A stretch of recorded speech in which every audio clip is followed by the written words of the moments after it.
അസ്സലാമു അലൈക്കും വറഹ്മത്തുള്ളാഹി വബറകാതുഹു. പ്രൗഢോജ്വല പ്രഭാഷകൻ തൻ്റെ വാക്ചാതുര്യം കൊണ്ട് മനുഷ്യ മനസ്സുകളെ ഹർഷപുളകിതമാക്കുന്ന ബഹുമാനപ്പെട്ട കബീർ ബാക്കി ഉസ്താദിനെ കുറിച്ച് നമുക്കൊക്കെ അറിയാം. അദ്ദേഹത്തിൻ്റെ ഒരു വീടിൻ്റെ അവസ്ഥ കാണിക്കാൻ വേണ്ടിയാണ് ഞാൻ ഈ വീഡിയോയിൽ വന്നിട്ടുള്ളത്. ഈ ഒരു അവസ്ഥ കാണിക്കാൻ കാരണം അദ്ദേഹം എത്തിയാൽ അദ്ദേഹത്തിൻ്റെ പെരുമാറ്റം നാം മനസ്സിലാക്കണം. കാരണം അദ്ദേഹത്തെ സ്നേഹിക്കുന്ന, അദ്ദേഹത്തിൻ്റെ പ്രസംഗത്തെ സ്വീകരിക്കുന്ന ഒരുപാട് ആളുകളുണ്ട്. അപ്പോൾ പ്രസംഗിക്കുന്നത് പോലെ ആയിരിക്കില്ല വീട്ടിലെത്തിയാൽ അവരുടെ അവസ്ഥ അത് വേറെ തന്നെ ആയിരിക്കും. എല്ലാവരും എന്നല്ല, നോക്കൂ, നമ്മുടെ കബീർ ബാക്കി ഉസ്താദ് വീട്ടിലെത്തിയപ്പോൾ അയാളുടെ ഒരു അവസ്ഥ, ഇൻഷാ അല്ലാഹ് ഇതിനെക്കുറിച്ച് നമുക്ക് ഈ വീഡിയോ കണ്ടതിൻ്റെ ശേഷം നമുക്ക് സംസാരിക്കാം. ഈ വീഡിയോ അവസാനം വരെ കാണുക. ഇതിൽ ഒരുപാട് കാര്യങ്ങൾ നാം മനസ്സിലാക്കണം. പാത്രം കഴുകുന്ന രംഗമാണ് നമ്മൾ കണ്ടുകൊണ്ടിരിക്കുന്നത്. ഭാര്യയുടെ പ്രസവം ഉസ്താദിന് ഒരുപാട് മാറ്റങ്ങൾ വരുത്തിയിരിക്കുകയാണ്. പ്രഭാഷണം മാത്രമല്ല തനിക്കറിയാവുന്നത്, വീട്ടുജോലിയും അറിയാമെന്ന് തെളിയിക്കുകയാണ്.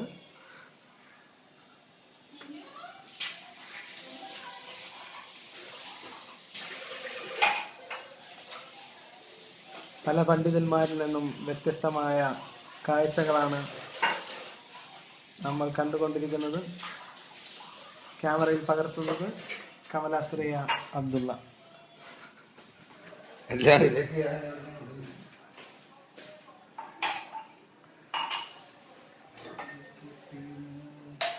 വലിയ 2 ഗ്ലാസ്സുകളും ചെറിയ 3 ഗ്ലാസ്സുകളുമാണ്. സ്വന്തമായി തന്നെ ജ്യൂസ് അടിച്ചിരിക്കുന്നു, പാലൊഴിച്ചു.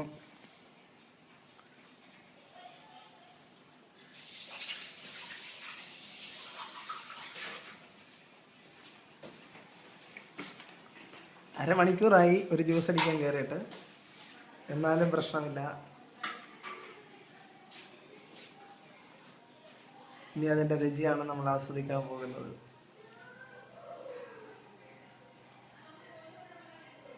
സമയം 10 മണി, 9:55 രാത്രി.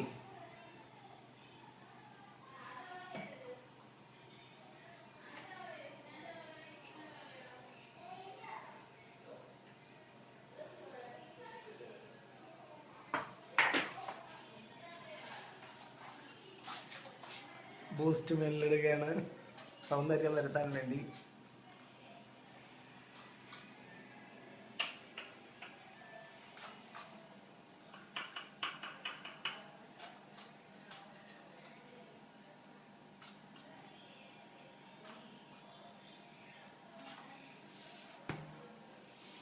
Take this one.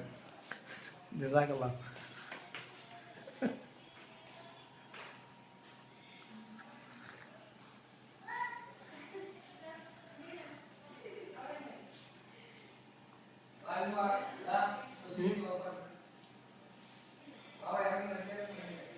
ഇദ്ദേഹത്തിന്റെ വീടിന്റെ അടുക്കളയാണ്.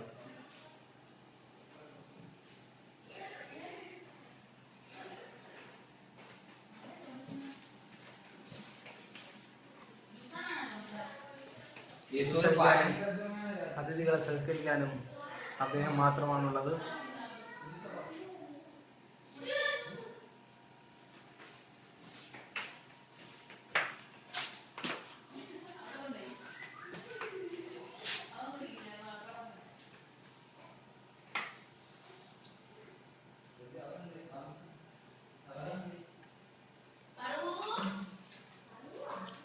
Farhan.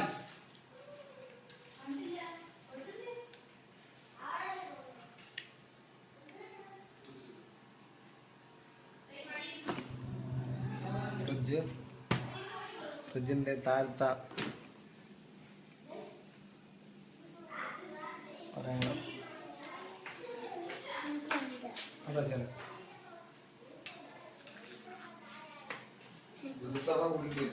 മധുരം ഒരൽപ്പം കുറവാണെങ്കിലും നല്ല രുചിയുള്ള ജ്യൂസാണ്, മാംഗോ ജ്യൂസ്.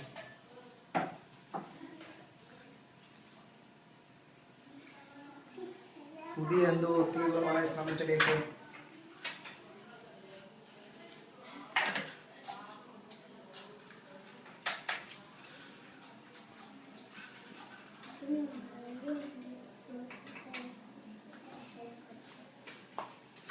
ഈ ഒരു വീഡിയോ പറയാൻ കാരണം ജ്യൂസ് കുടിക്കാൻ എൻ്റെ മനസ്സിന് വലിയ സങ്കടമായി. ഈ അടുത്തൊരു പെൺകുട്ടി ഇങ്ങനെ തലകരങ്ങി വീഴുന്നു. അപ്പോൾ അങ്ങനെ ഈ പെൺകുട്ടിയെ ആശുപത്രിയിൽ കൊണ്ടുപോയി കാര്യമായ ചികിത്സ നടത്തുമ്പോഴാണ് മനസ്സിലായത് മാനസികമായ വല്ലാത്ത ടെൻഷൻ എടുത്ത് ഇങ്ങനെ ജീവിക്കുമ്പോഴുണ്ടായ പ്രശ്നങ്ങളെ കൊണ്ടാണ് ഈ പെൺകുട്ടിക്ക് ഇത്രയും. കാരണം ഒരു പൊന്നുമോളെ കഷ്ടപ്പെട്ട് വിവാഹം കഴിച്ചു കൊടുത്ത് ഒരു ഭർത്താവിൻ്റെ വീട്ടിലേക്ക് എത്തിയാൽ അവിടെ അവളുടെ ഭർത്താവിൻ്റെ ഉമ്മയുണ്ടാകും, അതുപോലെ പെങ്ങന്മാരുണ്ടാവും, ജ്യേഷ്ഠന്മാരാണെങ്കിൽ അവർ വിവാഹം കഴിച്ചു വന്ന പെൺകുട്ടികളുണ്ടാവും. ഇവരൊക്കെ ഒന്നിച്ചിരുന്ന് ആക്രമിക്കുന്ന ഒരു സ്വഭാവം ചില വീട്ടുകളുണ്ട്. പല നിലക്കുമാണ്. ഇതൊക്കെ സഹിച്ചും ക്ഷമിച്ചും മാത്രമല്ല ചില ആളുകൾക്കുണ്ട്. ഞാൻ അവൾ പറഞ്ഞ പോലെ ഒന്ന് കേൾക്കുന്ന ആളെന്ന് ഞാൻ അവൾക്ക് 2 എണ്ണം കൊടുത്ത് 10 എണ്ണം കൊടുത്ത് ഭാര്യമാരോട് സ്വന്തം ഭാര്യമാരെ മനസ്സിലാക്കാത്തവനിക്ക് ഒരു മാന്യതയില്ല. നമുക്ക് റസൂലുള്ളാഹി സ്വല്ലല്ലാഹു അലൈഹി വസല്ലം തങ്ങൾ നിങ്ങളുടെ കൂട്ടത്തിൽ ഏറ്റവും നല്ലവൻ ആരെന്നറിയോ? നിങ്ങൾ ഭാര്യമാരോട് ഏറ്റവും നല്ല രീതിയിൽ പെരുമാറുന്നവരാണ്. നീ കൊടന്നു വന്ന ഭാര്യ അവളെ നീ മനസ്സിലാക്കിക്കൊണ്ട് അവളോട് സ്നേഹം പ്രകടിപ്പിക്കുക. നിന്റെ ബാധ്യത നീ നിറവേറ്റില്ല എങ്കിൽ മറ്റുള്ളവരുടെ മുമ്പിൽ നീ എത്ര വലിയ ആളോ, വലിയ പള്ളിക്ക് പ്രസിഡന്റോ അല്ലെങ്കിൽ മറ്റെന്തെങ്കിലും വലിയ സ്ഥാനങ്ങളോ, വലിയ പ്രഭാഷകനോ, വലിയ ഒരു ആലിമോ ആയിട്ട് ഒന്നും കാര്യമില്ല. നാളെ ഭാര്യയുടെ സർട്ടിഫിക്കറ്റ് കിട്ടിയാൽ തന്നെ നിനക്ക് നാളെ പരലോകത്ത് രക്ഷപ്പെടാൻ സാധിക്കുകയുള്ളൂ.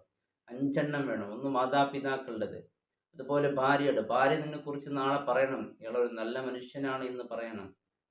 അത് ഭാര്യ നമ്മളെക്കുറിച്ച് നല്ലത് പറഞ്ഞാൽ നമുക്ക് സ്വർഗം ഉറപ്പാണ്. ചില ആളുകൾക്കുണ്ട് ആ വീട്ടിൽ വെച്ച് തല്ലുക, അവളുടെ മനസ്സിനെ വേദനിപ്പിക്കുക, മോശമായ രീതിയിലൊക്കെ പെരുമാറുക. ഇതൊക്കെ ചെയ്തിട്ട് പോലും അവളൊന്നും പ്രതികരിക്കാതെ അത് പിടിച്ചു നിൽക്കുന്നതറിയോ? ഇവിടെ നിന്ന് പിരിഞ്ഞു പോയാൽ അവിടെ എൻ്റെ മാതാപിതാക്കൾക്ക് ഇതിനപ്പുറം സങ്കടം ഉണ്ടാകും. കാരണം ഈ ഒരു വിവാഹം കഴിച്ച് വന്നത് തന്നെ ഒരുപാട് കടബാധ്യതകളും ഒരുപാട് സങ്കടത്തിലും ഒരുപാട് വിഷമത്തിലാണ് കഴിച്ചു വിട്ടത്. ആ പെൺകുട്ടിക്ക് കൃത്യമായ തൻ്റെ വീടിൻ്റെ ചിത്രങ്ങളെല്ലാം അറിയും. അതൊക്കെ മനസ്സിലാക്കിക്കൊണ്ട് വീണ്ടും ഞാൻ അവിടെ വീട്ടിലേക്ക് പോയി എൻ്റെ മാതാപിതാക്കൾക്ക് വീണ്ടും ഞാനൊരു ഭാരമാകരുത്. ചില വീടുകളിലേക്ക് പോയി തിരിച്ചു പോയാൽ അവിടെ സ്വീകരിക്കാനും ആരും ഉണ്ടാവില്ല. അതുകൊണ്ടാണ് നിൻ്റെ ഈ എല്ലാ അവഗണനയും നിൻ്റെ ഈ കുത്തുവാക്കുകളും അവളെ വേദനിപ്പിക്കുന്ന എല്ലാം അവൾ സഹിച്ചും ക്ഷമിച്ചും പോകുന്നത്. കൊമ്പുള്ള ആട് കൊമ്പില്ലാത്ത ആടിനെ കൊത്തുന്നതിന് വലിയ ആണത്വമുണ്ട് എന്ന് മനസ്സിലാക്കണ്ട. അതിലൊരു പുരുഷത്വം ഉണ്ട് എന്ന് മനസ്സിലാക്കണ്ട. കൊമ്പുള്ള ആട് കൊമ്പില്ലാത്ത ആടിന് കുത്തി വേദനിപ്പിച്ചാൽ തിരിച്ചല്ലാഹു അതിന് പകരം വീട്ടും. നമ്മുടെ ജീവിതം ഇത് ശാശ്വതമല്ല, മരണപ്പെട്ടു പോകേണ്ടവരാണ്.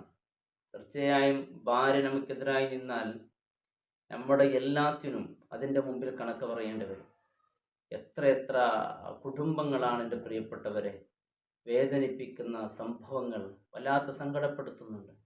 വിവാഹം കഴിഞ്ഞ് 1-2 ആഴ്ചകളായിട്ട് പോലും വേർതിരിയുന്ന അവസ്ഥകൾ, 2-3 മാസങ്ങളാകുമ്പോൾ ഭാര്യയിലുള്ള ന്യൂനതകൾ ക്ഷമിക്കുമ്പോൾ ഭർത്താവിൻ്റെ ഭാഗത്തുനിന്ന് ചില ന്യൂനതകൾ ഉണ്ടാകും. അതെല്ലാം ക്ഷമിച്ചും സഹിച്ചും മനുഷ്യരല്ലേ, അങ്ങോട്ടും ഇങ്ങോട്ടും സങ്കടപ്പെടുന്ന മനപ്രയാസമുണ്ടാക്കുന്ന വാക്കുകളൊക്കെ ചിലപ്പോൾ അങ്ങോട്ട് വന്നാൽ അത് ക്ഷമിച്ചും പൊരുത്തും പോകണം.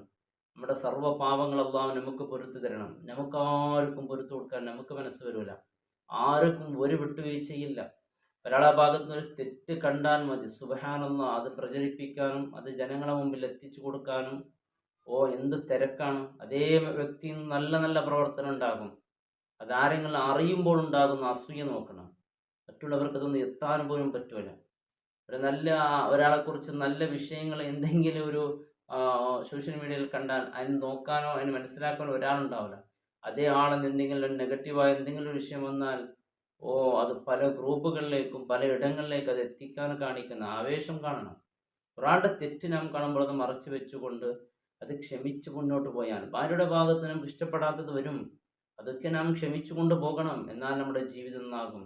അവൾ ഇതുവരേക്ക് നിൻ്റെ കൂടെ നിന്നത് തീർച്ചയായും അവൾക്ക് നിൻ്റെ സങ്കടം സഹിക്കാനല്ലാതെ വേറെ ഒരു മാർഗമില്ലാത്തത് കൊണ്ടാണ്. ഈ വേദനിപ്പിക്കുമ്പോൾ എന്നോട് ചോദിക്കുന്നവരാരും ഇല്ലാന്ന് ആരും കരുതി പോകരുത്. 2 മലക്കുകൾ നമ്മുടെ ചുമരിൽ അവർ കൃത്യമായി രേഖപ്പെടുത്തുന്നുണ്ട്. നിന്റെ തെറ്റുകൾ കാരണം കൊണ്ട് അവളുടെ ശരീരത്തിൻ്റെ വേദന അല്ലെങ്കിൽ അവളുടെ മനസ്സിന് വേദന വന്നിട്ടുണ്ടോ, അതിന് നാളെ അള്ളാഹുവിൻ്റെ മുമ്പിൽ നിന്ന് ഉത്തരം പറയേണ്ടി വരും. നോക്കൂ, കബീർ ബാക്കവി ഉസ്താദ് മാഷാ അള്ളാഹ് വീട്ടിൽ പോയാൽ തൻ്റെ ഭാര്യ പ്രസവിച്ച് കിടക്കുമ്പോൾ ആ വീട്ടിൽ ചെയ്യുന്ന ജോലികൾ നോക്ക്. ഞാൻ ഒരു പ്രാവശ്യമെങ്കിലും വീട്ടിൽ ഇത്തരത്തിലുള്ള ജോലികൾ ചെയ്തിട്ടുണ്ടോ? ഇല്ലെങ്കിൽ ചെയ്യണം. മുത്തായ റസൂൽ സല്ലല്ലാഹു അലൈഹി വസല്ലം വീട്ടു ജോലി ചെയ്യുമായിരുന്നു. ഹബീബ് സല്ലല്ലാഹു അലൈഹി വസല്ലം തങ്ങളുടെ ഭാര്യയ്ക്ക് വേണ്ട എല്ലാ സഹായ സഹകരണങ്ങളും ചെയ്ത ഒരുപാട് ഹദീസുകളുണ്ട്. അത് പറഞ്ഞാൽ ഇവിടെ ലെങ്ത് കൂടി പോകും. എൻ്റെ പ്രിയപ്പെട്ടവരെ, നിങ്ങളിൽ ഏറ്റവും നല്ലവർ മുത്തായ റസൂൽ പറഞ്ഞത് ഭാര്യയോട് നല്ല നിലക്ക് പ്രവർത്തിക്കുന്നവർ, ഭാര്യയോട് നല്ല നിലക്ക് പെരുമാറുന്നവരാണെന്ന് ഹബീബ് സല്ലല്ലാഹു അലൈഹി വസല്ലം തങ്ങൾ പഠിപ്പിച്ചിരിക്കുന്നു. അള്ളാഹു നമ്മുടെ ദാമ്പത്യ ജീവിതം സന്തോഷത്തിലാക്കട്ടെ. അസ്സലാമു അലൈക്കും വറഹ്മത്തുള്ളാഹി വബറകാതുഹു.